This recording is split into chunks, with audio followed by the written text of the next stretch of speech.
அனைவருக்கும் வணக்கம். மிதுன ராசிக்காரர்களுக்கு 5 மற்றும் 12ஆம் இடத்தின் அதிபதியாக இருக்கிறாருங்க சுக்கிரன். பஞ்சமாதிபதியும் விரையாதிபதியுமாக இருக்கக்கூடிய சுக்கிரன் 13/6/2024 முதல் ஜென்ம ராசிக்குள் நுழைகிறார். சுக்கிரன் ஜென்ம ராசிக்குள் நுழைவது ஒரு வகையில் சாதகமான அமைப்பாக பார்க்கப்படுகிறது. விரயத்தில் இருப்பதை விட அவர் ஜென்மத்தில் நுழைவதால் பல அதிரடியான மாற்றங்களை சந்திப்பதற்கான சூழல் உண்டு. ஏனென்றால் ராசிக்கு மிகவும் சகாயமானவராக பார்க்கப்படுகிறார். நிச்சயமாக அவர் ஜென்ம ராசிக்குள் நுழைவதால் பல்வேறு வகையான மாறுதல்கள் உலகின் எந்த மூலையில் இருந்தாலும் சந்திப்பதற்கான சூழல் உண்டு. ஏனென்றால் கலஸ்திரஸ்தானம் சப்தமஸ்தானம் என்று சொல்லக்கூடிய 7ஆம் இடத்தை தனது சப்தம பார்வையால் வலுவாக பார்க்கிறாருங்க. சப்தமஸ்தானம் வலுப்பெறக்கூடிய இந்த வேளையில் பல்வேறு வகையான சுப நிகழ்வுகள்ல ஏற்பட்ட தடைகளும் எதிர்பார்ப்புகளை பூர்த்தி செய்யக்கூடிய விஷயங்கள்ல வில்லங்கமாக இருந்த பல சூழ்நிலைகளும் விலகுவதற்கான சூழல் வலுவாக கிடைக்கிறது. இது நிச்சயமாக மிதுன ராசிக்காரர்களுக்கு மிகப்பெரிய அளவில் வரவேற்கத்தக்க ஒரு சிறந்த அமைப்பாக பார்க்கப்படுகிறது என்பதில் சந்தேகமே இல்லை.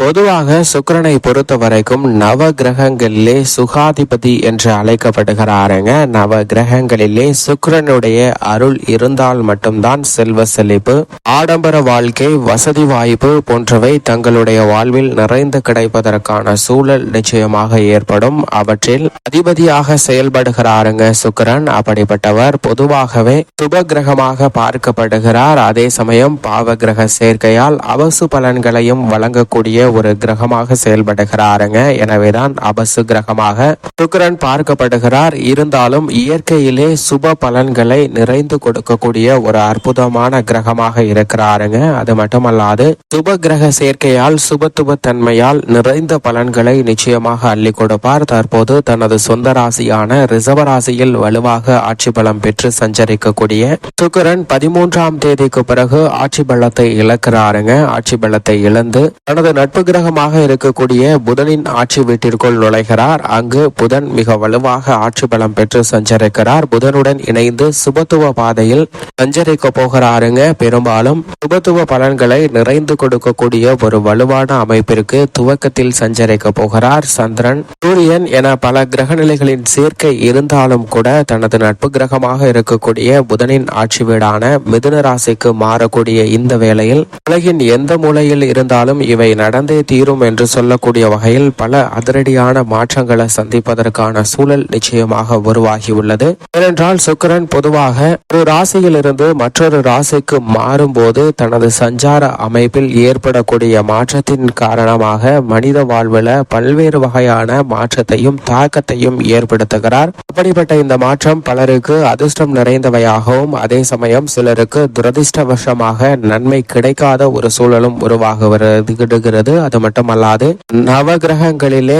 மிக வலிமை வாய்ந்த கிரகமாக பார்க்கப்படுகிறார். ஏனென்றால் திடீர் அதிர்ஷ்டம், திடீர் செல்வ செழிப்பு, திடீர் என புதிய வாய்ப்புகள் கிடைத்தல் போன்ற அனைத்திற்குமே அடிப்படையானவராக பார்க்கக்கூடியவர் நிச்சயமாக சுக்கிரன் மட்டும்தான். அப்படிப்பட்ட சுக்கிரன் ஆட்சி பலம் இழப்பது ஒரு வகையில் சாதகமற்ற அமைப்பாக இருந்தாலும் கூட அவரது சஞ்சார அமைப்பு மற்றும் அவரின் கிரக சேர்க்கையின் காரணமாக பல அதிரடியான மாறுதல்களை பெறுவதற்கான சூழல் நிச்சயமாக உண்டு. ஏனென்றால் குருவை விட்டு விலகுகிறாருங்க.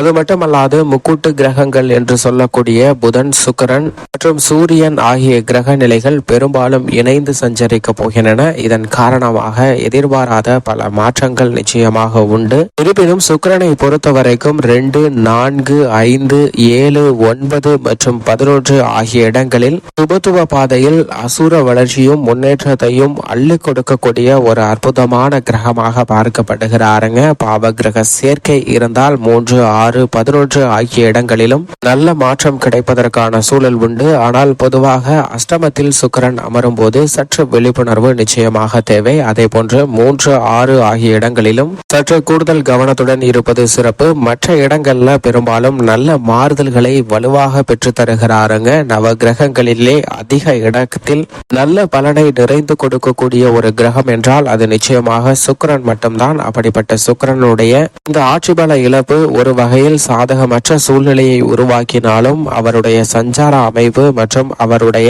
சிறப்பு பார்வையான சப்தம பார்வையின் காரணமாக பல அதிரடியான மாற்றங்களை சந்திப்பதற்கான சூழல் நிச்சயமாக கிடைக்க போகிறது. ஏனென்றால் குருவின் ஆட்சி வீடான தனுசு ராசியை தனது சப்தம பார்வையால் மிதுன ராசியில் அமர்ந்து பார்க்கிறாருங்க சுக்கிரன். எனவே இந்த வேளையில் பல அதிரடியான மாற்றங்கள் நிச்சயமாக உண்டு. இந்த தருணத்தில் சுக்கிர தசையோ அல்லது சுக்கிர புக்தியோ நடைபெறும் போது நீங்கள் எதிர்பார்க்கக்கூடிய பொருளாதார ரீதியான வாய்ப்புகள் நிறைந்து வருவதற்கான சூழல் உண்டு என்பதில் சந்தேகமே இல்லை. ஆனால் அதே சமயம் சாதகமற்ற தசையோ புக்திகளோ நடைபெறும் போது சற்று கவனத்துடன் இருக்க வேண்டும். ஏனென்றால் சுக்கிரன் ஆட்சி பலத்தை இழந்திருப்பதால் சில எதிர்பாராத தடுமாற்றத்தையும் சந்திப்பதற்கான சூழல் யதார்த்தமாக உண்டு என்பதை தெளிவாக உறுதிப்படுத்துகிறாருங்க சுக்கிரன். சுக்கிரனின் பார்வையில் புதன், சனி, ராகு, கேது போன்ற கிரகநிலைகள் நட்பு கிரகமாக பார்க்கப்படுகின்றன. ஆனால் புதனின் பார்வையில் சுக்கிரன் சமகிரகமாக பார்க்கப்படுகிறார். புதனின் பார்வையை தவிர சனி, ராகு, கேது போன்ற கிரகநிலைகளின் பார்வையில் நட்பு கிரகமாக பார்க்கப்படுகிறாருங்க சுக்கிரன். அதே சமயம் சுக்கிரனின் பார்வையில் சமகிரகமாக குரு மற்றும் செவ்வாயை பார்க்கிறார். இருப்பினும் குரு தனது பார்வையால் சுக்கிரனை பகை கிரகமாக பார்க்கிறாருங்க. தற்போது குரு சுக்கிரனின் ஆட்சி வீட்டில் பகை கிரகத்தின் ஆட்சி வீட்டில் தான் சஞ்சரிக்கிறார். தற்போது ஆட்சி பலம் சுக்கிரன் இழப்பதும் கூடுதல் கவனத்துடனும் விழிப்புணர்வுடனும் செயல்பட வேண்டிய ஒரு தருணமாக அமைகிறது. அதே சமயத்தில் சுக்கிரனின் பகை கிரகமாக பார்க்கப்படுவது சூரியன், சந்திரன் ஆகிய இரண்டு கிரக நிலைகளும் பகை கிரகங்களாக பார்க்கப்படுகின்றன. இதில் சந்திரன் தனது பார்வையில் சமகிரகமாக சுக்கிரனை பார்ப்பது சிறப்பான ஒன்றாக பார்க்கப்படுகிறது. சுக்கிரனுக்கு ஆட்சி வீடாக ரிஷபராசியும் துலாம் ராசியும் இருக்கிறது. உச்ச வீடாக மீன ராசி பார்க்கப்படுகிறது. நீச்ச வீடாக கன்னி ராசி பார்க்கப்படுகிறது. தற்போது ஆட்சி பலம் இழக்கக்கூடிய சுக்கிரனின் அமைப்பு காரணமாக உலகின் எந்த மூலையில் இருந்தாலும் பல்வேறு வகையான அதிரடியான மாற்றங்களை சந்திப்பதற்கான சூழல் நிச்சயமாக உருவாகிறது. அதே சமயம் ஆட்சி பலத்தில் இருந்தாலும் ஆட்சி பலத்தை இழந்தாலும் கூட பல நல்ல மாறுதல்களை பெற்று தருவாருங்க சுக்கிரன். உதாரணமாக ஒரு மிகப்பெரிய சாம்ராஜ்யத்தின் அரசனாக இருக்கக்கூடிய அரசர் ஒரு போட்டி ஒன்றை அறிவிக்கிறார். அந்த போட்டி என்னவென்றால் தனது அரண்மனை வாயிலில் இருக்கக்கூடிய இரும்பு தள்ளி திறக்க வேண்டும். வெறும் கைகளால் எந்த விதமான ஆயுதத்தை பயன்படுத்தாமல் தள்ளி திறக்கிறவர்களுக்கு தனது ராஜ்யத்தில் உள்ள ஒரு சிறு பகுதியை பிரித்து கொடுத்து அதை நிர்வகிக்கக்கூடிய பொறுப்பையும் சிற்றரசராக மாற்றக்கூடிய வாய்ப்பையும் உருவாக்கி கொடுக்க போகிறேன் என்ற அறிவிப்பு வெளியிடுகிறாருங்க. இதை கேட்டவுடன் அனைவருக்கும் அந்த போட்டியில் வெற்றி பெற வேண்டும் என்ற ஆர்வம் உண்டாகிறது. இதன் காரணமாக அந்த போட்டி நடைபெறக்கூடிய இடத்திற்கு மக்கள் சாறை சாறையாக கூட்டம் குவிகின்றனர். இந்த கூட்டத்தை பார்த்த மன்னர், உங்களுடைய ஆர்வம் என்னை வியப்பில் ஆழ்த்துகிறது. நீங்கள் அனைவரும் இந்த போட்டியில் வெற்றி பெற என்னுடைய வாழ்த்துக்கள். இதில் ஒரே ஒரு நிபந்தனையானது விதிக்கப்படுகிறது. யாரேனும் இந்த போட்டியில் தோல்வியுற்றால் அவர்களுக்கு மிக பெரிய தண்டனையாக அவர்களுடைய இரு கரங்களும் வெட்டப்படும் என்ற அறிவிப்பை வெளியிடுகிறார். இதை கேட்டவுடன் மக்கள் மத்தியில் அச்சம் சூழ்கிறது. யாரும் அந்த போட்டியில் பங்கு பெறுவதற்கு முன் வரவில்லை. அந்த கூட்டத்தில் இருந்து ஒரே ஒரு நபர் மட்டும் முன் வருகிறார். அவரை பார்த்த அனைவருமே ஏலி செய்து ஏளனம் செய்து இயக்கின்றனர். உனக்கு என்ன பைத்தியம் பிடிச்சிருக்கா? இந்த போட்டியில் வெற்றி பெறுவது அவ்வளவு சுலபமான காரியம் அல்ல. இரும்பு வாயில் என்பது திறப்பது என்பது உன்னால் முடியாது. நீ போட்டியில் தோல்விதான் தழுவ போகிறாய். என்னிடம் இருக்கக்கூடிய இரு கரங்களும் வெட்டப்பட போகிறது என்ற அச்சத்தை அங்கு சூழ்ந்திருக்கக்கூடிய மக்கள் அவனுக்கு விதைக்கிறார்கள். இருந்தாலும் நான் அந்த போட்டியில் வெற்றி பெறுவேன். என்னிடம் இழப்பதற்கு ஒன்றுமில்லை. வெற்றி பெற்றால் ஒரு ராஜ்யத்தின் மன்னராக மாறக்கூடிய வாய்ப்பு எனக்கு உள்ளது என்பதை நான் உணர்ந்திருக்கிறேன். அதனால் என்னுடைய முயற்சியை நான் கைவிட மாட்டேன் என்று இந்த நபர் துணிந்து தன்னுடைய பணியை மேற்கொள்ள ஆரம்பிக்கிறார். அந்த இரும்பு கதவை நோக்கி நகர்ந்து சென்ற அந்த நபர் தன்னுடைய கைகளை இழுத்து அந்த இரும்பு கதவின் மீது வைத்து தள்ள ஆரம்பிக்கிறார். அந்த கதவு எளிமையாக திறந்து விடுகிறது. ஏனென்றால் அந்த கதவிற்கு தாழ்பால் கூட இடவில்லை. அதனால் அந்த போட்டியில் வெற்றி பெற்ற அந்த நபர் பிற்காலத்தில் ஒரு மிகப்பெரிய அரசராகவும் மாறக்கூடிய வாய்ப்பு கிடைத்திருக்கிறது. இது போன்றுதான் நம்மளுடைய வாழ்வில் பல்வேறு வகையான சூழ்நிலைகள்ல சுக்கிரன் மட்டுமல்ல பல கிரக நிலைகள் பல பொன்னான வாய்ப்புகளை உருவாக்கி கொடுக்கின்றன. அதை தவறவிடும் போது நம்மளுடைய வாழ்வு மிகப்பெரிய அளவில் சங்கடமும் பொருளாதார ரீதியான சிக்கலையும் சந்திப்பதற்கான சூழல் உருவாகிறது. இதை தவிர்க்க வேண்டும் என்றால் நிச்சயமாக முழு மனதுடன் உலகத்தின் எந்த மூலையில் இருந்தாலும் தங்களுடைய பணியை சரியான முறையில் மேற்கொள்ளுங்கள். அப்போது அவற்றில் ஏற்படக்கூடிய இன்னல்கள் தாமாகவே விலகி உங்களுக்கு மிகப்பெரிய அளவில் வெற்றி வாய்ப்பு கிடைக்கும் என்பதில் சந்தேகமே இல்லை. சுக்கிரன் ஆட்சி பலத்தை இழந்தாலும் கூட நல்ல பல மாறுதல்களை நிச்சயமாக பெற்று தருவாருங்க. இப்படி சுக்கிரனின் அமைப்பு இந்த வேளையில் இருக்க, மிதுன ராசிக்காரர்களுக்கு ராசியின் அதிபதியான புதனை நட்பு கிரகமாக பார்க்கிறாருங்க. சுக்கிரன் ராசிக்கு மிகவும் சகாயமானவராக இருக்கக்கூடிய சுக்கிரன் ஜென்ம ராசிக்குள் நுழைவது ஒரு வகையில் வரவேற்கத்தக்க ஒரு அமைப்பாக தான் பார்க்கப்படுகிறது. அது மட்டுமல்லாது பஞ்சமாதிபதியும் விரையாதிபதியுமாக இருக்கக்கூடிய சுக்கிரன் ஆட்சி பலம் பெற்று சஞ்சரிக்கக்கூடிய ராசியின் அதிபதியான புதனுடன் இணைந்து ஜென்ம ராசியில் வீற்றிருக்கக்கூடிய இந்த வேளையில் இல்லத்தில் பல்வேறு வகையான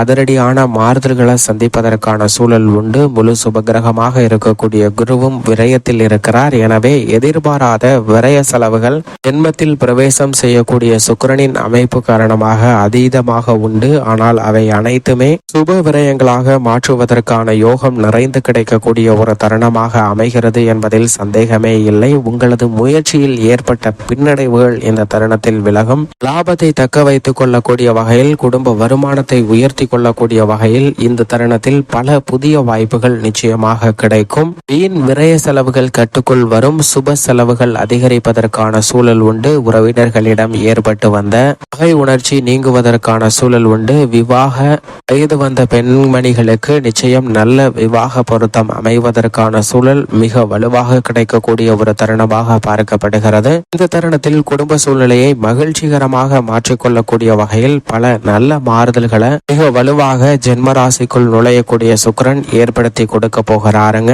இருப்பினும் ஒரு மந்தமான சூழ்நிலை நிலவுவதற்கான வாய்ப்பு உண்டு ஜென்மத்தில் இருப்பதால். எனவே சற்று கவனம் நிச்சயமாக தேவை. ஆனால் உத்தியோக ரீதியாக சனி பகவான் பாக்கியஸ்தானமாகிய 9 ஆட்சி பலம் பெற்றிருக்கிறாருங்க. 9 சனி, ஜென்மத்தில் சுக்கிரன் என 2 கிரக நிலைகளுடைய அமைப்பும் உலகின் எந்த மூலையில் இருந்தாலும் மிதுன ராசிக்காரர்களுக்கு அலுவலக ரீதியான மன நிம்மதியை பெற்றுத்தரக்கூடிய ஒரு சிறந்த அமைப்பாக நிச்சயமாக பார்க்கப்படுகிறது. பணியில் உற்சாகத்தை அதிகரிக்கக்கூடிய வகையில் சக பணியாளர்கள், மேலதிகாரிகள் என அனைவருடனும் நல்ல ஒரு இணக்கமான சூழ்நிலை கிடைப்பதற்கான வாய்ப்பு நிச்சயமாக உண்டு. நீங்கள் எதிர்பார்த்து காத்து கொண்டிருக்கக்கூடிய புதிய சலுகைகள் இந்த தருணத்தில் கிடைக்கும். வெளிநாட்டு வேலை வாய்ப்பு உட்பட புதிய முயற்சிகள்ல வெற்றிகரமான பல வாய்ப்புகள் நிறைந்து கிடைக்க போகிறது.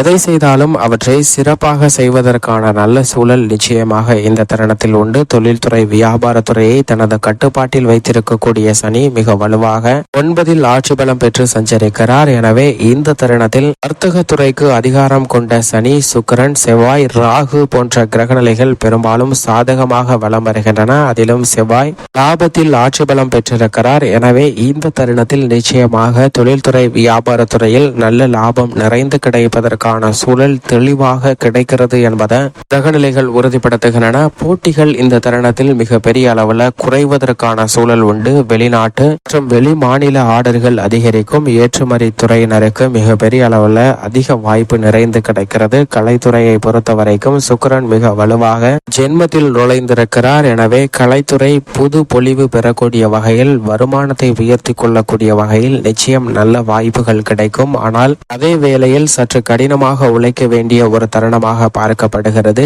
ஏற்கனவே வலுவான நிலையில் இருப்பவர்கள் சற்று கவனத்துடன் இருக்க வேண்டிய ஒரு தருணமாக பார்க்கப்படுகிறது என்பதில் சந்தேகமே இல்லை. இருப்பினும் வருமானமும் புகழும் அதிகரிக்கக்கூடிய ஒரு அற்புதமான தருணமாக தான் அமைய போகிறது. கலைத்துறைக்கு, அரசியல் சார்ந்த பணிகளை பொறுத்தவரைக்கும் மிகவும் அனுகூலமான ஒரு சிறப்பான காலகட்டமாக பார்க்கப்படுகிறது. எந்த விதமான சந்தேகமும் இன்றி பல நல்ல மாறுதல்களை மிக வலுவாக ஏற்படுத்துவதற்கான சூழல் வலுவாக கிடைக்கக்கூடிய ஒரு தருணமாக பார்க்கப்படுகிறது.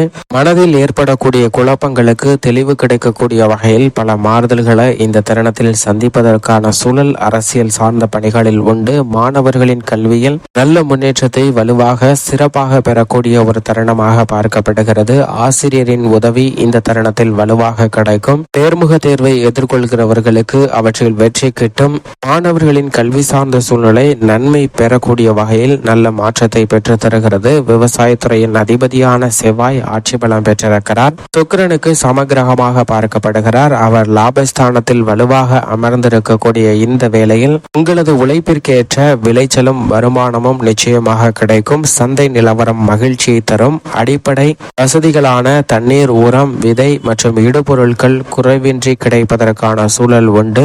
கால்நடை வளர்ப்புல நல்ல அபிவிருத்தி காணக்கூடிய ஒரு தருணமாக அமைப்பாக பார்க்கப்படுகிறது. பழைய கடன்கள் இருப்பின் அவற்றை அடைப்பதற்கான நல்ல வழி நிச்சயமாக இந்த தருணத்தில் உண்டு. லாபத்தில் விவசாயத்துறையின் அதிபதியான செவ்வாய் ஆட்சி பலம் பெற்றிருப்பதால் புதிய நிலம் வாங்குவதற்கான யோகமும் இந்த தருணத்தில் மிக வலுவாக கிடைக்கிறது. சரியாக பயன்படுத்திக் கொள்ளுங்கள். பெண்மணிகளை பொறுத்த வரைக்கும் குரு விரயத்திலும் ஜென்மத்தில் சுக்கிரனும் இருக்கக்கூடிய இந்த வேளையில் நிர்வாக ரீதியாக குடும்ப ரீதியாக சந்திக்கக்கூடிய பிரச்சனைகளை பொறுமையுடன் எதிர்கொள்ள வேண்டிய ஒரு தருணமாக நிச்சயமாக பார்க்கப்படுகிறது. இந்த தருணத்தில் குடும்ப உறுப்பினர்களின் ஆதரவு நிச்சயமாக சிறப்பாக கிடைக்கும். தொழில்துறை வியாபாரத்துறையில் ஈடுபடும் பெண்மணிகளுக்கும் அதில் ஏற்படக்கூடிய சிக்கல்கள் வெகுவளவில் குறைகிறது. மேலும் இந்த தருணத்தை சாதகமாக மாற்றிக்கொள்ள நிச்சயமாக மிதுன ராசிக்காரர்கள் வாரத்தில் வியாழக்கிழமை விரதமிருந்து அருகாமையில் உள்ள வராகி அம்மன் ஆலயம் சென்று தீபம் ஏற்றி வழிபாடு செய்யுங்கள். தங்களுடைய வாழ்வில் ஏற்படக்கூடிய தடைகள் சிரமங்கள் விலகி மகிழ்ச்சியும் முன்னேற்றமும் நிச்சயமாக நிறைந்து கிடைக்கும்.